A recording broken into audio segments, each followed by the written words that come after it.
Welcome to MyshPlays Video Games and Stuff. I hope you hate it. Today's game.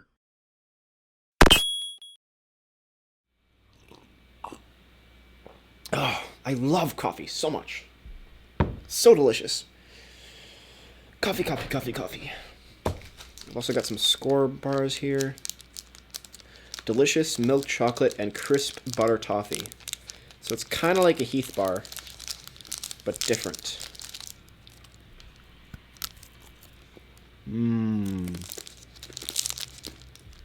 Welcome to MyshPlays.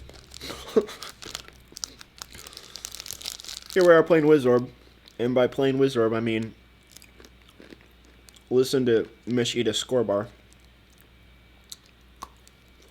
Alright, just one more bite, and then I'll start playing. I promise. Wizorb. It's a game where you bounce a ball into blocks, and they break. And it makes you happy. And it makes you feel like a more accomplished person. Alright. Gotta get my coffee.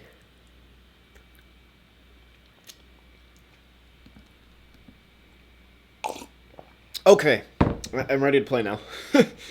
Were you guys waiting for me? Oh, I'm sorry. Whoa. What just happened there? That thing just lit up.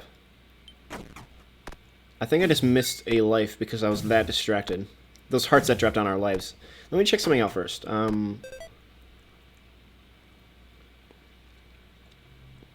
Okay, see, these I think relate to the children of whatever that I've unlocked. The blue one and the red one I got. There's this lightning bolt light type one and this two arrows type thing.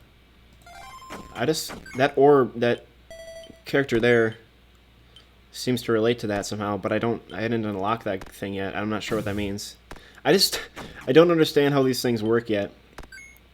But see how that opened the door in the back? I figured out that when that happens, you can skip through the level. Like there was one level in the past episode that I think I skipped through by going through a door in the back. So if I can get my orb back there, I can save myself a little bit of trouble. Oh, this is gonna be a good chance to show you the cool wind spell. All right, check this out. Is that the coolest thing or what? So you got the fireball spell, which you use with left mouse button, and then you have the wind spells, which you use with right mouse button. I think they call them dark and light magic for some reason. And on the wind side, you've got this one where you can change the orb's direction. Like the wind kind of blows by and moves the orb around. I would show you it, but it's not applicable right now, and it would be different. It would be like suicide trying to do it. All right, check this out. See how when the orb starts coming back this way, I can use this spell to make the orb go back the other way. So you can kind of like combo off and break a whole bunch of bricks without actually the danger of having to bounce it. See if I can get it back up there. There we go. Stay over there. Check this out. It's just going to do all the work for me, and I don't have to worry about it at all. Go. Nice.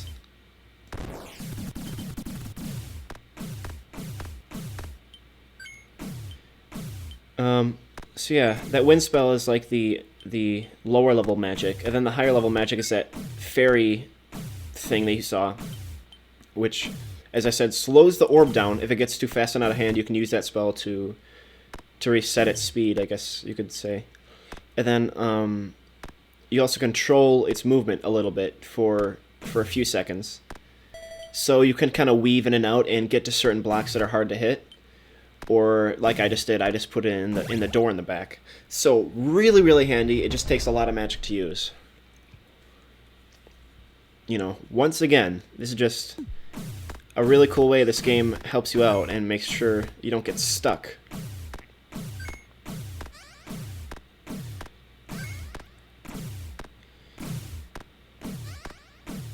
Going along with that, you'll see that there are a lot of levels in here that are really obnoxious, like that you have to weave the ball around and get to the backside to break bricks or something like that. Like, the levels I've had just now are really easy, where it's just like a giant block of bricks. There are some levels in this where you have to do all these weird tricks to finish the level. So that's when these spells come in handy. So, like, it gives you this nice little bonus, but then also makes the game really challenging at the same time. Overall, this game just feels really polished and, like, finished. Like, they knew what they were doing. This is gonna sound really mean, but, like, how could you not know what you're doing when you're making a brick breaker? I remember when I was a really, really little kid, my dad had, my dad still has a bunch of old crazy electronics, but he had a Mac Classic, which, if you know what that is, it's like the blocky old computer from like the 70s or something. I don't know what year it was from. 80. I think it was from the 80s. It was like this blocky old Mac computer, a really little one that was everything together with the monitor and the computer. And I used to play little games on it. It was just like this tiny little black and white screen. I used to play video games on it. And I used to play this game called Brickles, which is a pretty simple brick breaker. And that was probably the first brick breaker game. I don't know why I remember that, but it was one of my favorite games for some crazy reason. I don't know how a kid like that could be entertained with such a simple, boring game. You know, it's kind of unfair that people just... It might just be me, but when they think brick breaker, they think, oh, it's kind of a boring, you know, cop-out game. Which is why I was really happy when I found this game, because this is a lot of fun. Oh, that curse got me. I got too greedy. I'm not sure what that did. I think it stole some of my magic. So yeah, Brickles was one of the first games I ever played. And then I also played another game called Super DX Ball, which is another game you might have heard of. It was developed by the same people that they made Pocket Tanks, which is another pretty well-known game. Pocket Tanks, DX Ball, anyone? Eh? Eh? Brick breakers. One thing I remember from Super DX Ball is if you get down to one brick and you can't hit it for whatever reason, like you take too long to hit it, a crazy lightning bolt comes out of the top of the screen and strikes it, which I thought was so awesome the first time I saw it. It was just like, dude, you're taking too long to finish this level. I'm just gonna finish it for you. And this lightning bolt just shoots the last brick on the screen, which I thought was awesome.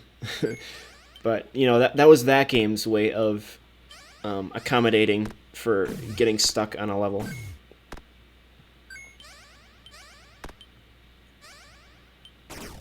Look at these ghosts. Well, I just triple killed them. I was about to like point them out and talk about them, and then they just disappeared. Okay. This again. Wait, I played the Netherworld and I got to this boss, and then I played the Cursed Castle and I get to this boss too? Whatever.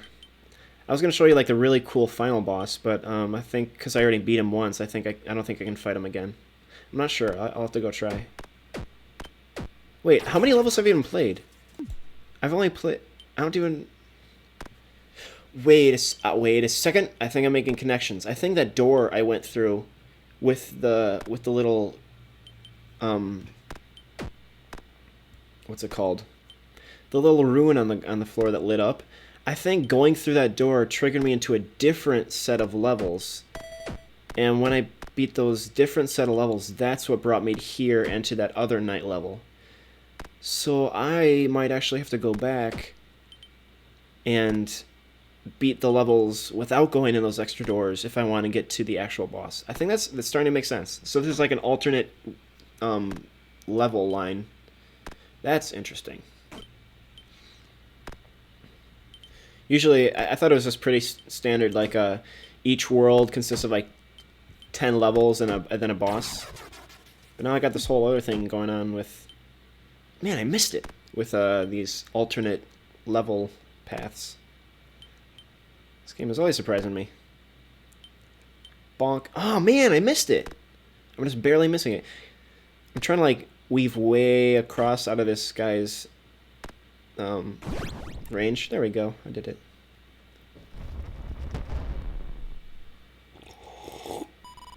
My coffee's getting cold. I've been talking too much and not drinking. Oh well. I got my score bar. You're always there for me, aren't you, score bar? Yummy, yummy. You saved the sacred child of lightning. Thank you. Save the remaining child, and they will grant you with their power. That's pretty exciting. I wonder what they do. Get out of my way, man.